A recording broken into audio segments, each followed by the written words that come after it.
It's your contrarian soul guide, Dawn, and you're listening to Sovereignty Rising, the space where we unlearn the fear and reclaim the flame. Today we're talking self-forgiveness. You've forgiven people who've never apologized. You've made peace with the pain that didn't make sense, and you've let go of what others did to you. But here's the real question. Have you, or can you, forgive yourself for the things you didn't know, for the times you stayed too long, for the version of you who was just trying to survive? This is the soul invitation you didn't know you were waiting for. Welcome to Sovereignty Rising. Ditch the fear, embrace your flame. I'm Dawn Elgin, contrarian soul guide, visionary mystic, and creatrix of practical spiritualism. And this is the space where we strip away the fear, burn the old stories down, and reclaim the power that was never truly lost, just buried. Here, we dive into raw, unfiltered conversations on emotional healing, spiritual awakening, and the art of unlearning everything that keeps you stuck, small, and disconnected from your truth. Together, we rise like phoenixes, flame first, fear last. Let's rise together. There's a quiet shame you still carry. Let's name it gently. You're not broken, you're not unhealed, but there's a part of you that still punishes yourself for being human.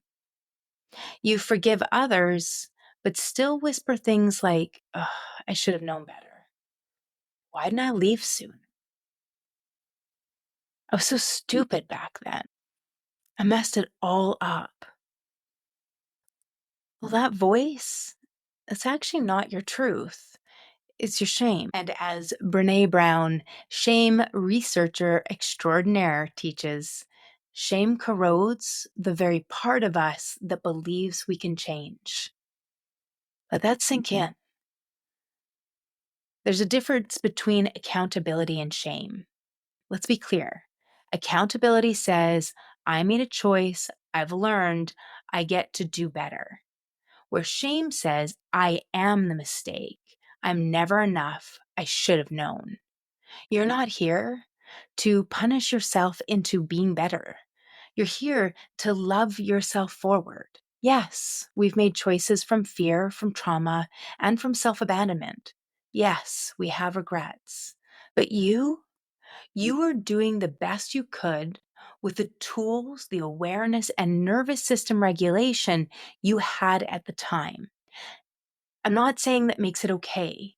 It makes it understandable, and understanding opens the door to grace. One of my favorite books that really helped me with my healing journey, not only for my own forgiveness, but also my ability to support and forgive other relationships in my life, was a book by Oprah Winfrey and Dr. Bruce Perry. And the book was called What Happened to You? And Oprah wanted to write this book to change the language from what's wrong with you to what happened to you. And what happened to you really connects into the curiosity, one of the characteristics, the aspects of the soul. And for myself, just that one change in a question shifted a lot of my healing and a lot of my ability to forgive myself, to forgive others, and to start looking at the world around me, the people in my life, from a different perspective, from a different point of view. Here's the thing. The inner child and past self, they need your compassion, not your criticism. So let's talk soul truth. You are surviving. That's it. You are surviving. The version of you who stayed in that relationship, who snapped at your child, who abandoned your dream, she wasn't weak. She was scared. She didn't need your judgment then, and she certainly doesn't need it now. She needs your witnessing. She needs your compassion, your integration. Dr. Brian Weiss reminds us that every soul has its own journey, its own timing, its own curriculum. Even the messy chapters have a purpose. The simple truth is, we're not born resilient. We're not. We're born little blobs, little babies. And resiliency actually comes from difficulties. We become resilient and learn how to walk by allowing ourselves to fall. We struggle through speaking until we can talk, hopefully more eloquently. These are all ways that we become more and more resilient.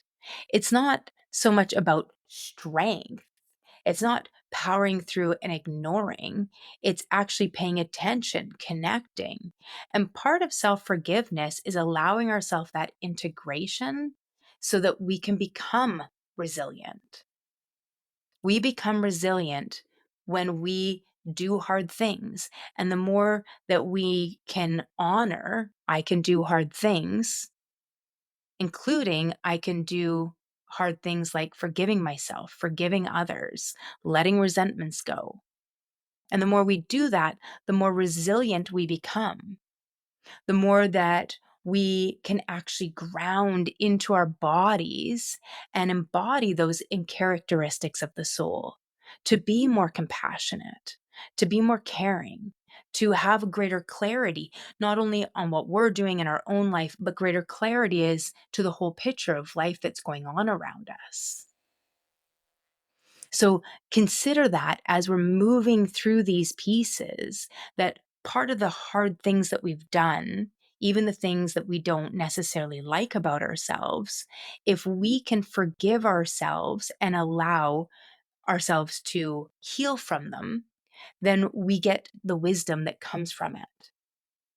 So if you think of a past experience that we hold the emotion, whether that's shame, judgment, guilt, we hold the emotion with it, it becomes a trigger, a wound that can be bumped that we need to protect or hide.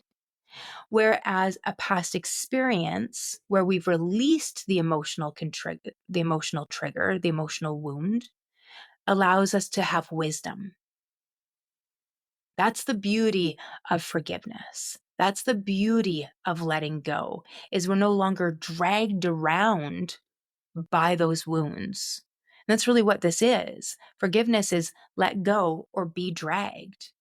We need to let go of these pieces.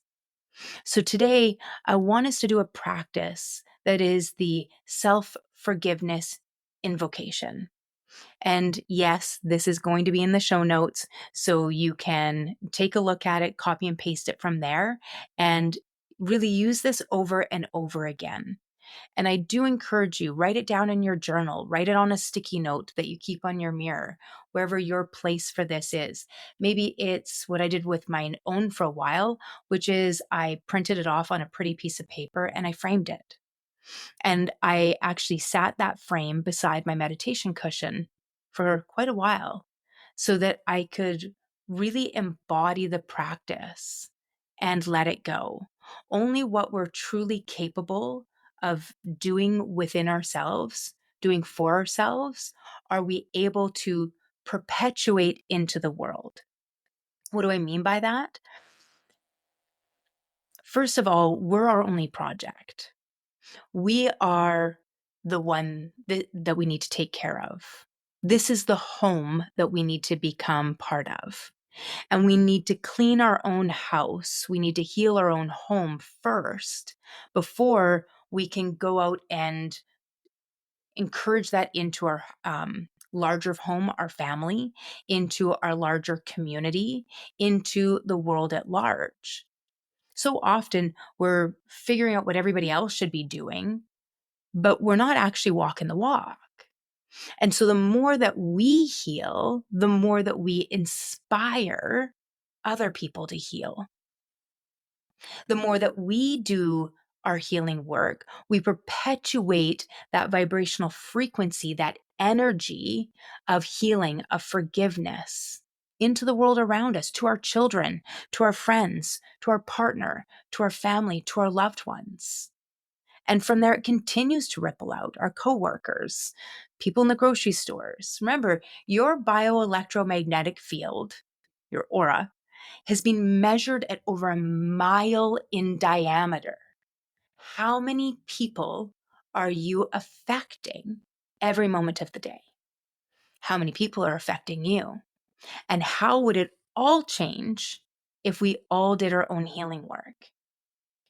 So, this is the importance of these practices. This is the importance and why I feel so incredibly driven to, and really more than driven, I feel so incredibly compelled to share this journey, to share not only my own experiences, but what I've got to witness in the world around me as I do it. So let's do this self-forgiveness invocation practice together. So options, you can grab a pen and a piece of paper, or you can just follow along and come back to it later on. We want to begin by taking a nice deep breath into this together. So bringing one hand to your heart, maybe the other on your abdomen, closing your eyes or softening your gaze, unless, of course, you're driving. And I want you to say out loud or in your heart, I forgive myself for what I didn't know. I forgive myself for how long it took to choose differently. I forgive myself for surviving. I choose to see myself with love. I choose to speak to myself like someone I want to heal. I am not defined by my past. I am a guide to my truth. Let a breath move through your whole body. Let the release begin there. So here's my own self-forgiveness moment. There was a chapter in my life that I avoided. Every time I looked back, I cringe. How I acted, what I tolerated, the things I said, the ways I abandoned myself. And for a long time, I thought, I've done so much work. Why am I still stuck here? And then I realized I hadn't forgiven myself. I had lost multiple pregnancies while married to my first husband. It was abusive. It was an abusive relationship. The physical hitting didn't start until shortly after we got married, and I'd moved away from my family and my friends. I was terrified to leave. He had threatened to kill my mom, my loved ones. But in hindsight, I now understand that I actually thought abuse was love. And that's really hard still for me to say. I didn't believe I deserved to be loved and cherished, even though that was really what I dreamed of. So fast forward, and here I am judging that version of myself for not leaving sooner, for not protecting her babies, for not being stronger, smarter. I was still punishing her, still holding shame like it was evidence I was trying, still believing I needed to suffer for how long I waited to rise. And when I finally said, I love you, even there, something finally softened in me for the first time. That's the power of self-forgiveness.